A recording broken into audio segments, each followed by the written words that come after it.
2021 का 23वां मुकाबला दिल्ली के फिरोज शाह कोटला स्टेडियम में चेन्नई सुपर किंग्स और सनराइजर्स हैदराबाद के बीच खेला गया, जिसमें सनराइजर्स हैदराबाद टॉस जीतकर पहले बल्लेबाजी करने का फैसला किए।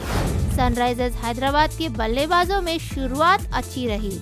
डेविड वार्नर शानदार बल्लेबाजी करके अपना अर्धशतक पूरा करके 55 गेंदों में 57 रन बनाकर लुंगी नकदी की गेंदबाजी में रविंद्र जडेजा को कैच देकर आउट हुए।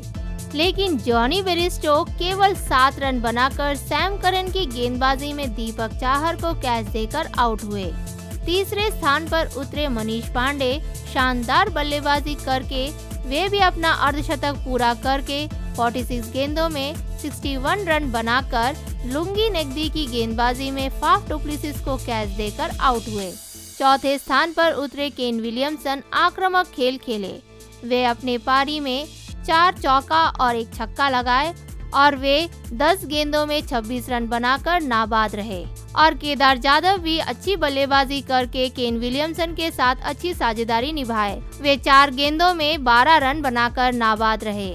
इसी के साथ एसआरएच 3 विकेट के नुकसान पर 171 रन बनाए। दूसरी तरफ चेन्नई सुपर किंग्स की गेंदबाजी दीपक चाहर द्वारा शुरू किया गया। दीपक चाहर 3 ओवर में 7 इकोनॉमी रेट के साथ 21 रन दिए। वही सैम करन अच्छी गेंदबाजी करके अपने 4 ओवर में 7.50 इकोनॉमी रेट के साथ 30 रन देकर 1 विकेट चटकाए और उन्होंने जॉनी बेयरस्टो का विकेट लिया। शार्दुल ठाकुर इस मैच में कुछ खास प्रभाव नहीं दिखा पाए। वे अपने 4 ओवर में 11 इकोनॉमी रेट के साथ 44 रन दिए और बहुत एक्सपेंसिव रहे। मोइन अली 2 ओवर में 8 इकोनॉमी रेट के साथ 16 रन दिए और लुंगी नकदी शानदार गेंदबाजी करके अपने 4 ओवर में 35 रन देकर 2 विकेट लिए। रविंद्र जडेजा अपना प्रभाव दिखाने में असफल रहे। वे अपने 3 ओवर में 7.87 इकोनॉमी रेट के साथ 23 रन दिए।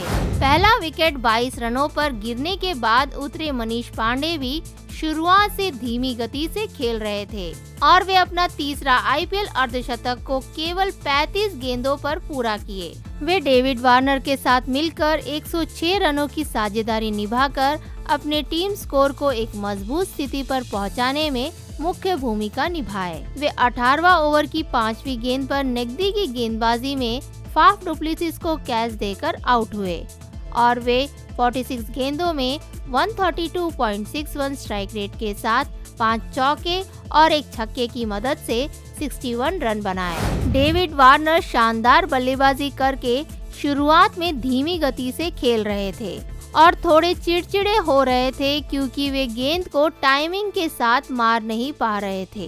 वे जडेजा की ओवर में भारी छक्का लगा के अपना 50वां आईपीएल अर्धशतक पूरा किए और वे 18वां ओवर की पहली गेंद पर नकदी की गेंदबाजी में रविंद्र जडेजा को कैच देकर आउट हुए। वे अपने पारी में 55 गेंदों पर 103.64 स्ट्राइक रेट के साथ 3 चौके और 2 छक्के की मदद से 57 रन बनाए।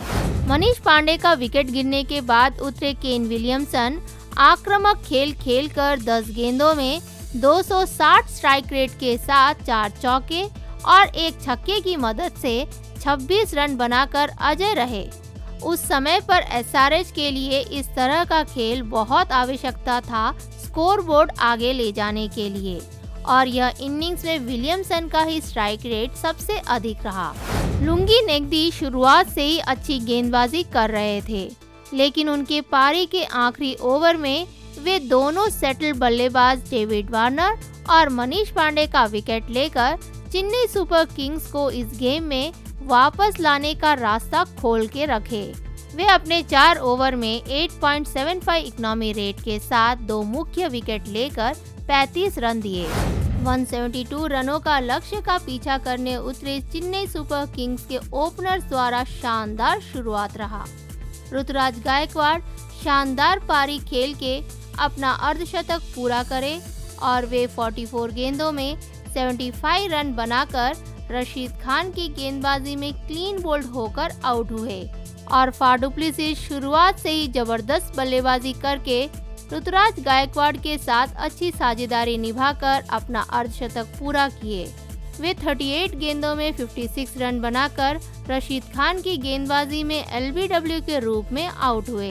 तीसरे स्थान पर उतरे मोइन अली अच्छी बल्लेबाजी करके 8 गेंदों में 187.50 स्ट्राइक रेट के साथ 3 चौके की मदद से 15 रन बनाकर रशीद खान की गेंदबाजी में केदार जाधव को कैच देकर आउट हुए।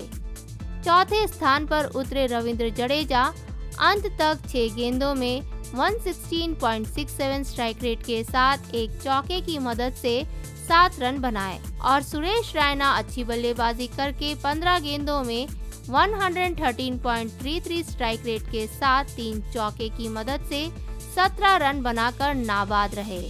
इसी के साथ चेन्नई सुपर किंग्स 7 विकेट से जीत हासिल किए और यह उनका लगातार 5वीं जीत। फिर एक बार अंक तालिका में चेन्नई सुपर किंग्स पहली स्थान पर पहुंच गए। टॉस जीता हैदराबाद ने और मैच जीता चेन्नई ने। सनराइजर्स हैदराबाद के गेंदबाजी में संदीप शर्मा द्वारा शुरू किया गया। संदीप शर्मा अपने 3.3 ओवर में 6.86 इकोनॉमी रेट के साथ 24 रन दिए। खलील अहमद अपने 4 ओवर में 9 इकोनॉमी रेट के साथ 36 रन दिए। सिद्धार्थ कौल अपने 4 ओवर में 8 इकोनॉमी रेट के साथ 32 रन दिए।